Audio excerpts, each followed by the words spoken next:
Okay, good evening. We're starting B'ezras Hashem chapter 20, Perek Chaf, B'mishkal HaChasidus. As we've said several times before, we're in a level of serving Hashem, a very high level, a level which we're not expected to achieve. It's not demanded from us, but anybody who loves Hashem will, as much as he can, strive, at least in some way, to have some kind of contact, even with the end of his fingertips, at the maximum reach of his spiritual grasp, to be able to come to some of these feelings and ideas. So this chapter is called Mishkal Chasidus. When a person comes to do actions of, we translate it in English as piety, going beyond the norm, stretching up in that way, there's a danger. The danger, as he'll outline, is that sometimes the things that seem to be extremely pious actually turn out to be the wiles of the Yetzer Hara.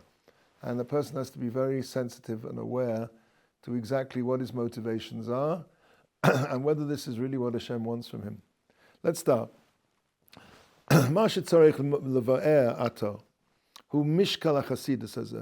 What now we need to explain is the evaluating. Mishkal is a lotion of weight. Weighing the actions of Chasidus. It's something which is very, very essential.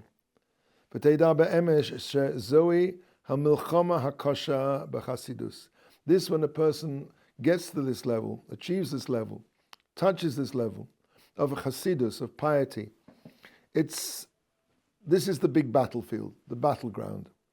Ki dakusa rav, because it's extremely fine, it's extremely subtle, that's the word in English. V'yesh liyetzer b'dava hazeh knisa gedola, and the Yetzer Hara has a tremendous opportunity to grab the wheel in this particular situation. Al kain nimtzeis sekonosa atzuma. Therefore, a person, of course, is in an extremely dangerous situation, because as we know that kol mi shegadol mechavero yesro gadol mimenu. Anybody who's greater than his fellow, so concomitantly his Yetzer Hara is greater. Greater could mean more subtle. In other words, a person sitting and learning, and the Yetzer Hara says to him, "Wow, you're such a tzaddik, go and learn till 2 o'clock, learn till 3 o'clock, learn till 4 o'clock, and of course what will happen, you'll miss Kriya Shema in the morning." So a person, that's an example of where the Yetzer Hara can hijack a person's attempts at Chasidus and bring him really further down than he was before he started off. It's like a bit like snakes and ladders. He can find himself right down at the bottom again very easily, because the higher a person goes, Kol mi shegadol mechaveru, the greater a person is, the greater his Yetzer Hara is too, the more subtle. And this is the big danger here. Al ken nimtzei sekonos ha'otzuma, harbe devarim tovim yuchal hayetzer l'rachek ke'ilu hem roim, v'harbe toim l'korev ke'ilu hem mitzvos gedolos. Because there are many things which are good that the Yetzer Hara will tell a person to stay far away from them because they're bad. And there are many mistakes that a person the Yetzer Hara will tell a person to embrace these things, which are, in point of fact, aveiras, or will bring to an aveira, as if they were big mitzvahs. And therefore a person has to be extremely, and we'll see how a person avoids this pitfall. Ube'emes, shelo yuchal ha'ish lahatzliach b'mishkal hazeh ela b'shlosha devarim. So, as I said, this is how a person can succeed to avoid these traps. And they are, Shea libo yosha shabelavovos. He has to have an extremely straight heart. His heart must be completely free of any kind of conceit or self-interest or self-aggrandizement. His heart has to be as straight as an arrow. And number 2, shalos yeh pniosa ela lasos nachas ruach lefonav yisparach velo zula zeh klal. His entire 100% pure intention has to be to give nachas to Hashem, that any other consideration which may enter his mind in any kind of way which would be selfish, or maybe even not particularly selfish, but any other intention at all, why he's doing this particular act of Chasidus, it has to be completely because this is going to give Hashem nachas. That's his entire kavanah has to be for that. And 3, Shea ma'ayin al ma'asov iyun godel yishtadel l'taknom al pi atachlis hazeh. And a person has to reflect on his actions. He has to introspect. He has to be very honest, analyze what he's doing, how he behaves, what sort of a person is he. Is he the sort of person who is going to be able not to be seduced by the Yetzer Hara? Those are the 3 things that a person has to do. 1, he has to have a straight heart. 2, his whole intention has to be to give nachas to Hashem. And 3, he has to analyze his actions to make sure that they are in perfect order, in order that, as we said, the Yetzer Hara won't hijack the whole project. V'achar kol zeh, and after all this, yeh mashlich Yehovo al Hashem. And then, and really I would say this is kind of a 4th thing, then he has to, so to speak, throw his burden on Hashem. In other words, he has to daven to Hashem to be able to protect him from the Yetzer. Throw his burden on Hashem. Asher yadam oiz lo boch. Happy is the person who finds his strength in Hashem. Lo yimna tov laholchim b'somim. And Hashem will not withhold his goodness from those who walk in wholesome faith, with tamimut. A person has to, say, Hashem, I've done everything I can. Please rescue me. Please help me to succeed in my aspiration to be able to do acts of chasidus, acts on a higher level, to be daven on a higher level, to be a higher person. But if he lacks one of these conditions,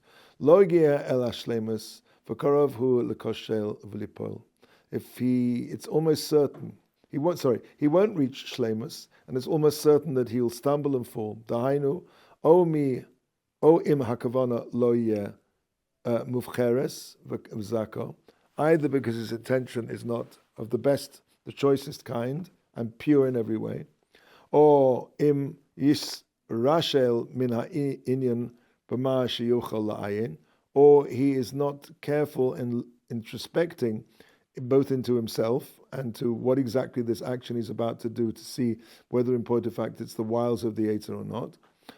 Im acha kol zeh, im acha kol zeh, lo yisle b'tchonos b'koinoi, kosher lo shelo yipol. Or he doesn't, so to speak, throw his burden on Hashem. If after all this, he still doesn't yitle b'tchonoi b'koinoi, he doesn't literally hang his trust on Hashem, kosher lo shelo yipol. Again, it's going to be difficult for him not to fall down. Ach im shloshtam yishmo karui.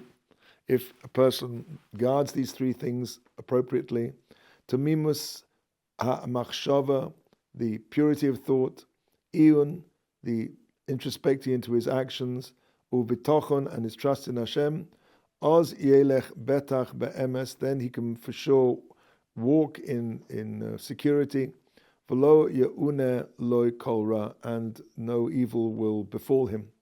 Huadav shama Chana be'nivuasa, that's what Chana said in a prophecy, raglei chasidif yishmo, the steps, the feet, but the steps of the righteous, the pious, the Hasidim, he will guard.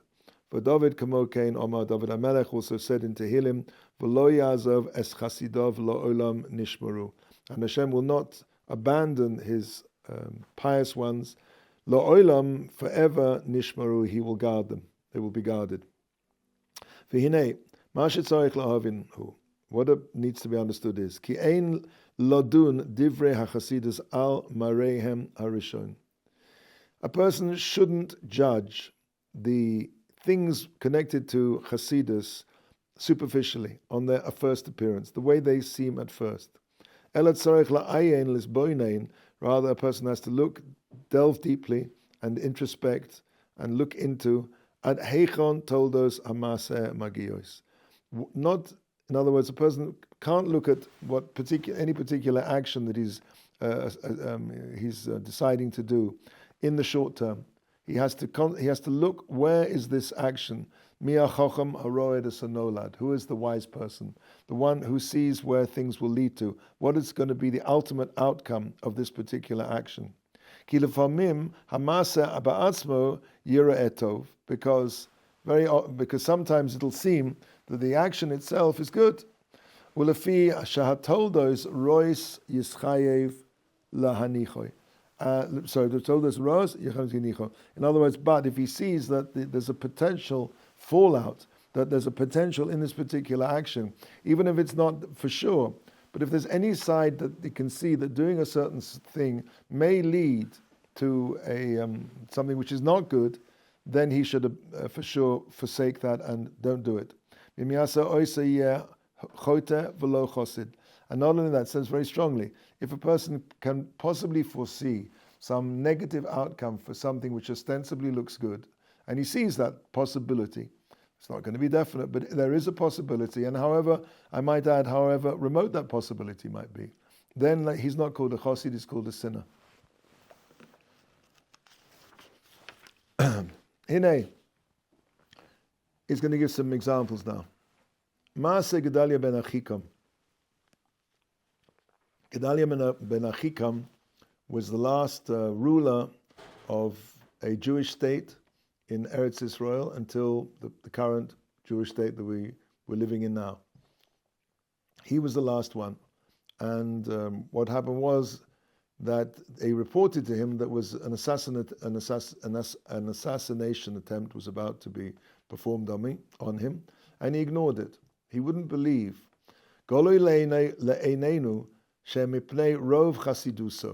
It's revealed in front of our eyes. Shalo lodun es Yishmael, that there was someone called Yishmael who was going to kill him, and he was told about this. But he was done in the cuffs. He refused to believe him. He wouldn't believe Lashon Hara.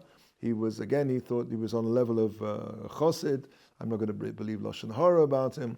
And as a result of that, Shalo Yudun es Yishmael lekaf choiva, or Shalo lekabel Lashon Hara. He didn't want to accept the Lashon Hara. No. Omar leYonasan ben Koreach. So he said to Yonasan ben Koreach, Sheka ato dover al Yishmael. He was the one who reported him that this assassination attempt was being planned, and he said, "You're talking Lashon Hara, you're talking lies about Yishmael." Uma Goram, and what happened? Goram Shemes, who he died. V'nif zeru Yisrael, and the Jewish people were now scattered. That was the last remnant of a Jewish national presence in Eretz Israel until 1948, where there was that was the end of self-rule for the Jews. V'nifsari Israel, v'kova gachaltom hanishara, and he was poetic. He was the last coals of Jewish independence were extinguished, were put out. Harigas anoshim asher nergu ki'ula hargahu, and also we already know that in Nida it's attributed to him the death of people as though he had actually killed them themselves. Because of this, Kamram Zal says in Nida, al posig on the posig as kol pigrei anoshim asher hika biyad Gedaliyahu. Those people, all of those corpses of the people who were smitten by Gedaliyahu. Now, of course, Gedalia ben Achikam, he didn't actually physically kill them, but the Gemara equates his action of piety, right, of refusing to believe this Lashon Hara, which turned out to be a most terrible, terrible disaster for him and for the whole of the Jewish people. Another example is by Sheni, the famous story of Bar Kamsa and Bar Kamsa.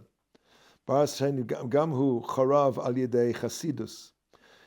The second temple was destroyed through Chasidus. Now, of course, not true Chasidus, but mistaken Chasidus. This is his whole point in this chapter. Chasidus, sorry, I didn't read it wrong. Bais Hasheni Gamku Chorav al Yedei Chasudus Kazer. Asher lo nishkal b'mishkal tzedek, which was not properly evaluated in the scales of justice. B'masa the Bar Kamsa. We know the story of Kamsa and Bar Kamsa, that Bar Kamsa was mistakenly invited to a party, and the host kicked him out, and he went and spoke Lashon Hara to the Romans. And the Romans, he said, the Jews are rebelling, and he said, test them out, bring this a korban, to this animal as an offering because the non-Jews did bring offerings, and they weren't accepted. And that will be a proof that they're rebelling against you. And he put a tiny incision in the eyelid of the animal, which according to the Romans did not make it unfit as a korban, but according to Jewish law, that was now unfit to be a korban. And so Savor Rabbanon Lekaruve. The Chachamim said we've got to offer this animal. In other words, even though it's true, it's possible for the korban, but pikuach nefesh. If we don't, then we're gonna the Romans are going to slaughter everybody. They're gonna, Amalehem Rabbi Zechariah ben Avkulos. So Rabbi Zechariah ben Avkulos said, Yomro Bale Mumin Karevim Legabe Masbeach. How can you even think of a balmum, an animal which is blemished, should be offered on the altar?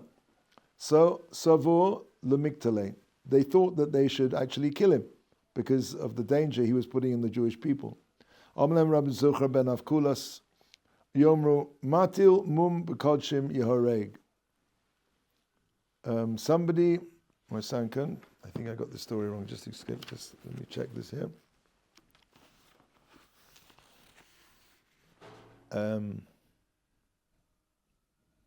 Right, so Rabbi Zechariah ben Avkula said, we cannot offer this over, as I said, because people will then say that an animal with a mum can be offered on the altar.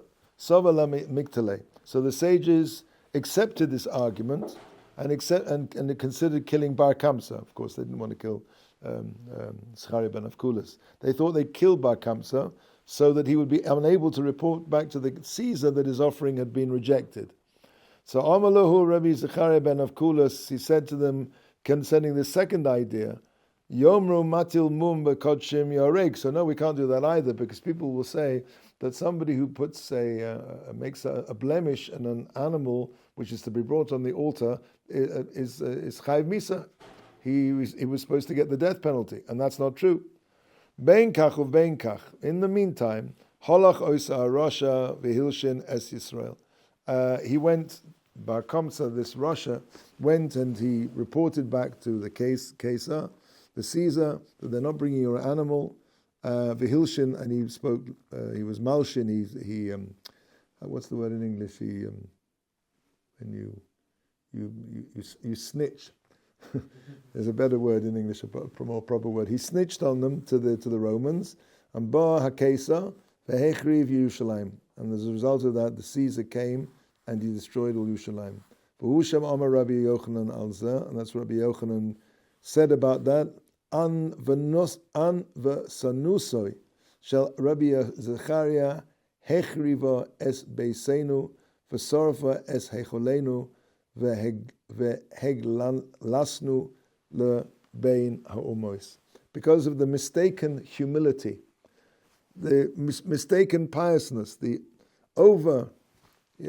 mistaking what was really piousness, and it wasn't piousness. It was a situation where, of course, they should have brought the animal as was, but because of his mistaken humility, as a result of that, hechiriva es beisenu, our house, meaning the Beis Hamikdash, was destroyed, and the courtyard, the heichal, the sanctuary, was burned.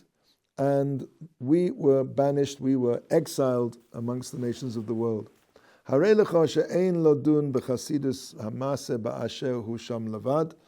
you see clearly from these two examples that a Maisa Chasidus, going beyond the letter of the law, so to speak, It's interesting because in these two cases we're really halachas, but it's a case of pikuach nefesh. But if a person wants to, so to speak, be on that level of Chassidus, he has to look beyond the immediate results, as we said before. He has to look in all directions. To all sides. Yuchal seichel ha'adam lerois. In as much as any intelligence will take a person. Of course, a person is not obliged to conjure up possible scenarios which are not immediately obvious as extensions of what the particular action is. I mean, anything can happen, but we're not talking about that. We're just about something which that the human intelligence could understand might happen.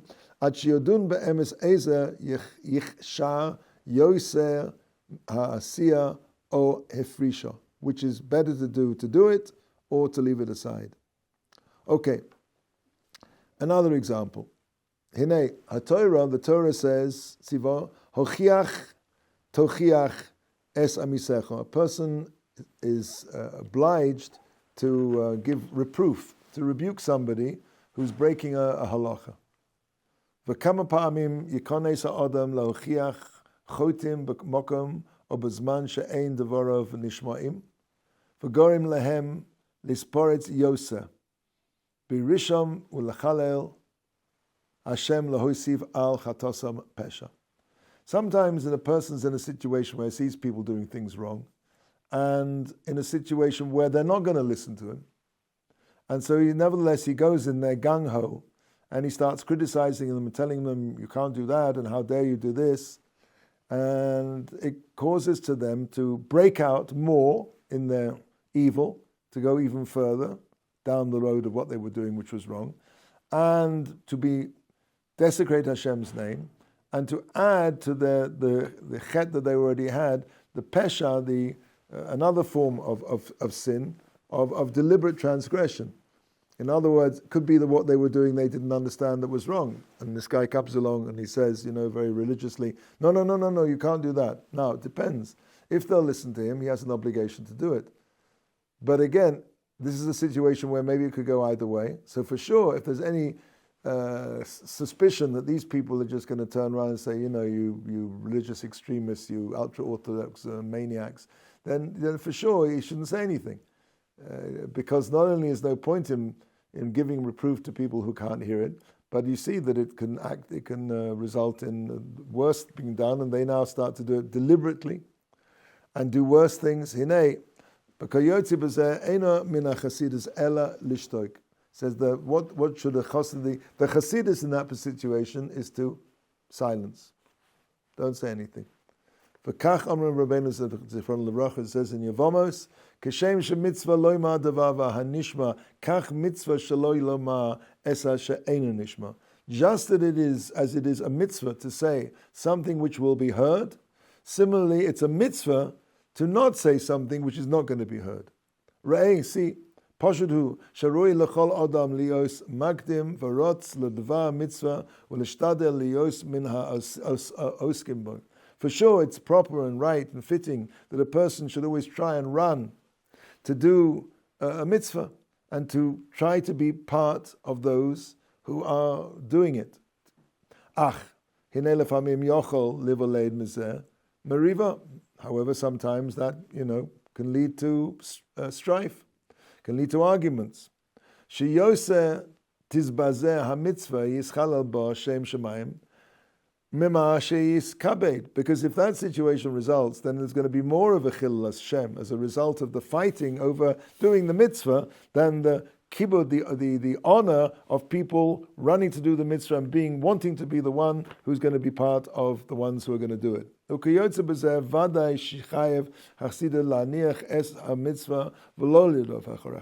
in that situation, a chassid has the derech chassidus in that case is to resist his desires to want to be part of the group who are going to do the mitzvah and say, no, I'm not going to do it because this could come to a fight.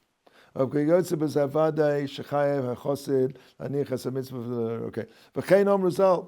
Chazal tell us exactly the same thing. Be'inyan halavim. Now the halavim were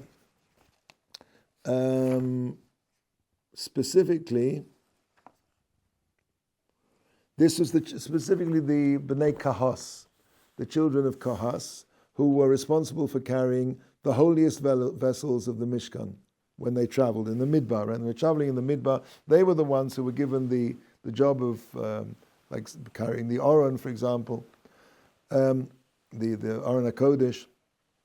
And Chazal tell us that lost the place. In the Midbar Rabbah, it's a medrash. Mipnei shahayu yodim shekol mi shetoin ba'aron secharo. I'd skipped a bit. Excuse me.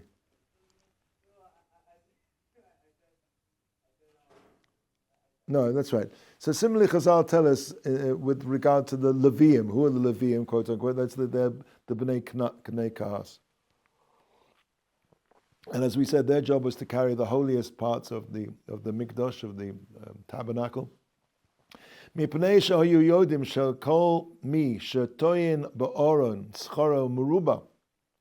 Because they knew that whoever carried the Aron HaKodesh, his reward was very great. Vayu manichin es hal shulchan v'hamanoira v'hamizbachois v'kulan rotzim la'aron l'tol sacha. So what did they do? They all abandoned the shulchan on which the bread was placed, the menorah, and mizbachois, the altars which were also very holy. V'kulan, and all of them rotzim la'aron l'tol sacha. They all rushed over to the Aron because they wanted to get a bigger reward. And mitoch kach hayozeh meiriv, and as a result of that, they started to have an argument because there wasn't enough room for every. First of all, they neglected the other kalim, but also there wasn't enough. There were too many people now to carry the Aron, the ark, and they kept saying, "Ani toin." No, I'm carrying it here. No, I'm carrying it. But meiriv and this other one argued, and we said, "No, ani toin. I'm the one who's carrying it here. You're get out of my place." And as a result of that, they behaved in a. Well, kalas rosh literally means light-hearted, light-headed, but it means I think better with disrespect. This is an extremely disrespectful thing to do, to fight.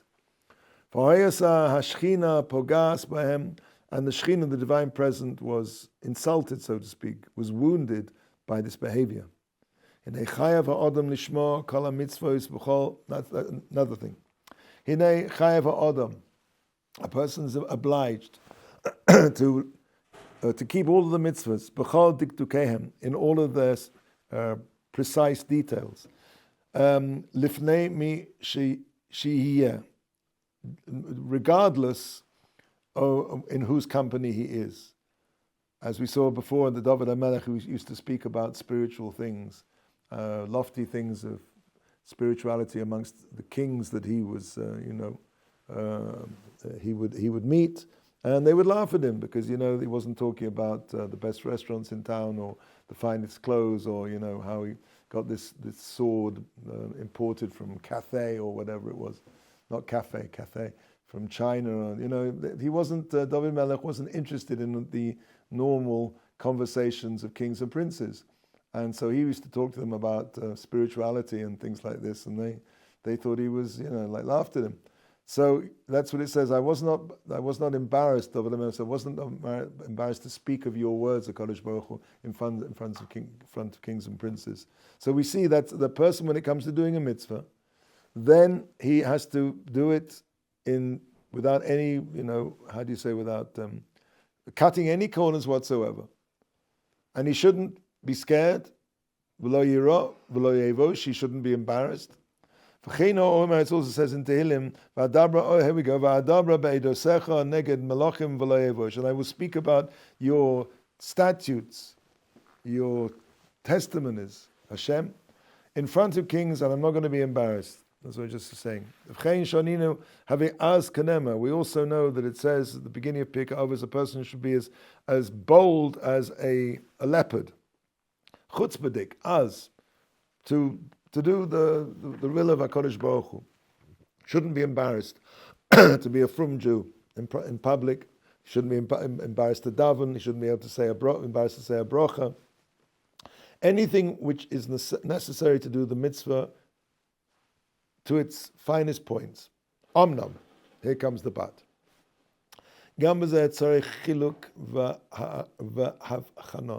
This also requires distinction. I mean, distinction like discernment, and chiluk, and I translate exactly like division, making different categories. Ki kol zeh ne'amar al gufei hamitzvos. This is all talking about the mitzvahs themselves. Shechayovim anachnu behem chova gemura. That as far as those concerned, we are obliged with a total obligation, complete obligation. Shebehem yosim ponov kachalamish. That where it comes to doing these, a person should set his face like flint. Ach yesh eza tosafos chasidus. But there are other things which are not part of the mitzvah, the diktuk of the mitzvah. They are tosefes chasidus, additions, pious additions. Shemiasa oisam ha'adam lifnei hamoin ha'om yischaku olov v'yislotesu. That if he does those in front of the run-of-the-mill people, people are going to laugh at him and they're going to scoff at him. I remember many years ago, Rabbi Akiva Tatz was invited to Rav Simcha Wasserman's at Sal's Seder table. Rav Simcha Wasserman was the son of Rav Elchanan Wasserman, Hashem Yinkam Doma, Hashem should have avenged his blood, who was the Rosh Hashanah of Branovich and one of the Gedolim in the war years, and he came to America and they managed to get him out, and he actually went back to Latvia to the yeshiva, because he said he couldn't leave, the yeshiva by themselves, and they were all murdered by Latvians in the Second World War. And so I had the schus actually to know Rav Simcha, and he used to give classes here. It's unbelievable to think a Gadol like that gave classes here. And he was an extremely holy person, very unassuming. I think one of the things that, and I remember Rabbi Akiva Tatz telling us, he was actually a family member of Rav Simcha. They were related in some way, and so he was, thrilled to bits that they were going to spend Pesach. They were going to go to Seder night with Rav Simcha Wasserman, and they were all sitting down. They were going to. I said, well, "What happened? What happened?" He said, "Well, we waited for him to eat the matzah." I said, well, "What did he do?" He said, "Well, he ate the matzah." It was like, everybody was expecting for him to do all these kind of. He said, he ate the matzah. This idea of simplicity. So they say about the Chofetz Chaim as well. I saw a very nice story here. The Chofetz Chaim that so Reb Mordechai Rogotinsky, a student of Radin Yeshiva, he said the Chofetz Chaim was extremely. There was no lightning and thunder. Everything was extremely simple. He prayed like everybody else without any. He didn't flay his hands around. He didn't daven a 35-minute Shemona Esrei. Now, I'm not saying that for some people, don't get me wrong, but the Chofetz Chaim arguably was one of the holiest people, not even arguably, was certainly one of the holiest people who lived in the last 100 years. And to see him on the outside, and I think this is the point, he betrayed no outside indications of what was going on inside. Another story about him, there was actually Rabbi Alexander Lichner, an American who studied in Radin, talked about the Chofetz Chaim on Tisha B'Av. And he said, when he was in the shul, he recited the kinos with no extreme show of emotion. He wasn't crying his eyes out. However, when he went home, apparently he saw him when he went home, he sat on the floor and he wept uncontrollably. All of these things, when it comes to being in public, there's always like a big Yetzer Hara to, I must say, one of the, I've been zocher to meet in Osameach, some very, very, very holy people who are really on a completely different level. You see they're on a different playing field, they're just on a different level. And I remember, for example, Dov Schwarzman, Zechet Tzaddik Livracha, who was Rav Aaron Cutler's son-in-law, who I was close with. And the first time I met him, I had no idea who he was, one of the Gedolim. He was just a genius, Sheba geniuses. And he was the Rosh Hashiva here. He was actually the Rosh Hashiva's Rosh Hashiva. And I arrived here as at the ripe old age of about 38. I'd never opened a Gemara And I came, and I remember it was actually in one of the classrooms upstairs. It's not there anymore because they rearranged the walls. But anyway, he brought me in, he sat me down, and he started to talk to me. And I just come in to Osamech. As I said, it was, and I thought, this is a very nice old cuddly rabbi. And it's sort of bit by bit I realized, the closer I got to him, the more I saw. But everything was very, very hidden, very nistar, very concealed. On the outside, there was somebody who didn't seem to be doing anything unnormal, more than the norm.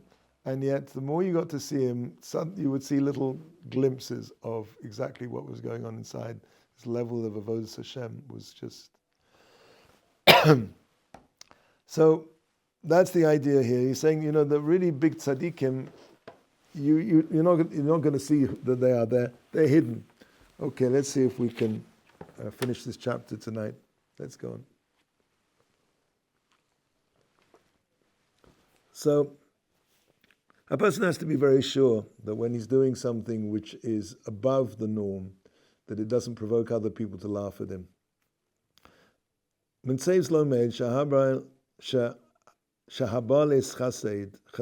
Amiti. So it comes out from what we're saying, that somebody who wants to conduct himself on a true level of Chasidus,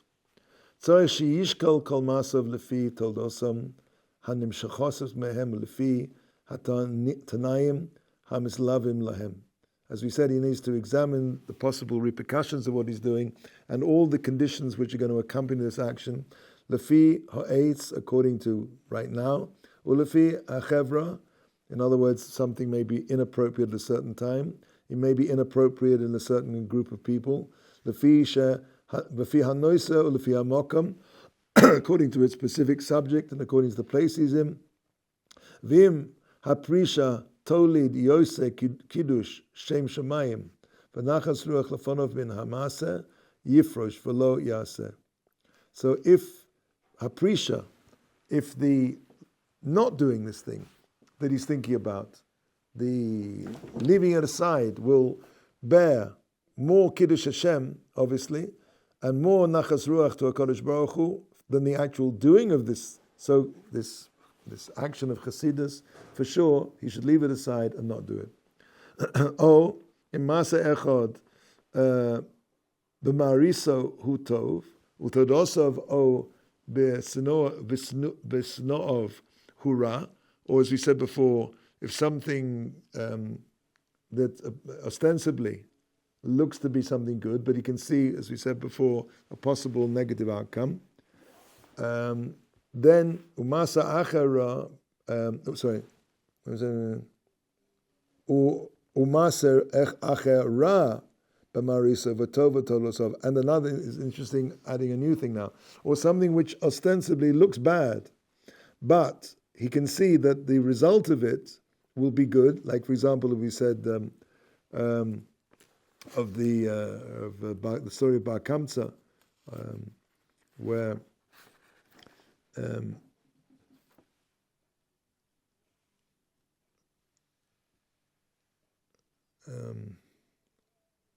because of the anvanuso of sorry, I lost the place. Rabbi Zcharia ben Avkulos, Rabbi Zarikal Avkulos. So that's an example of where it was. The action is a bad action to sacrifice, to bring as a korban this animal, which was possible, but the toloda of it was infinitely better because he could have saved the Jewish people from massacre. So in that case, for sure, he should do it.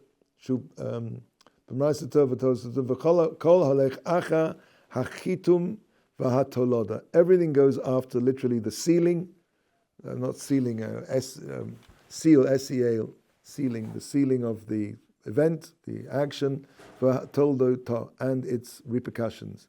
Shehu pri amasim be'emes, that is the fruit of the actions in truth. Ve'ein adavarim musarim elel leiv mevin v'seichel nochon. And these things are only given over to a heart that understands and a correct correct intellect. Ki yemsha leve'er haprotim she'ein lahem kates. Now, of course, he's saying this, of course, is going to be situational. It's impossible to spell out in every situation what a person should or shouldn't do. So therefore, it depends very much on the understanding heart and the seichel nochon of the individual person, individual time and place, etc., whether this is something that should be done or not. As we said, that Hashem will give wisdom from His mouth, wisdom and comma, and from His mouth das usfuna, discernment and understanding. Umar said the Rebbe Tarfon, the action of Rebbe Tarfon Yochiach proves this. Shehechmer la hatois kebeis shamai varmu kadai hayisa la choyu ba'atzmecha shavata al divrei beis Hillel. Now this is talking about a situation of there's a machlokus beis Shammai and beis Hillel about how you say Kriya Shema at night.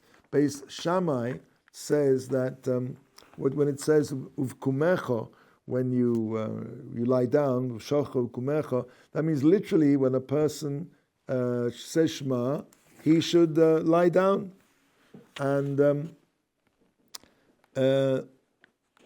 Rabbi Tarfon was machmir when he said the Ma'ariv Kriya Shema to lean on his side, in accordance to lie down, so to speak, in accordance with Beis Shammai. And what happened was Rav Tarfon was traveling, and in order to comply with this chumrah that he decided to take upon himself to do like Beis Shammai, he got off his donkey and he left himself open to attack by bandits. So the Chachamim Amru Loi, Kedai chayav lechoiv ba'atzmecha she'avarta al divrei Beis Hillel. If you'd been attacked by bandits, it would have been fitting. You'd have deserved it to come to harm because you went against the words of Beis Hillel. In other words, Beis Hillel, as we know, and that's how we paskin like that, we say Kriya Shema in any position we want. And Uvkumecha is just talking about the time of the day. Afal pi shehichmir chaya. Now this is in spite of that Rabbi Tarfon was actually being machmir to do like Beis Shammai as well, meaning, and would therefore it would consider to be an action of Chasidus, but nevertheless is that v'zeh she'inyan machlokes Beis Shammai Beis Hillel haya inan kaved liYisrael.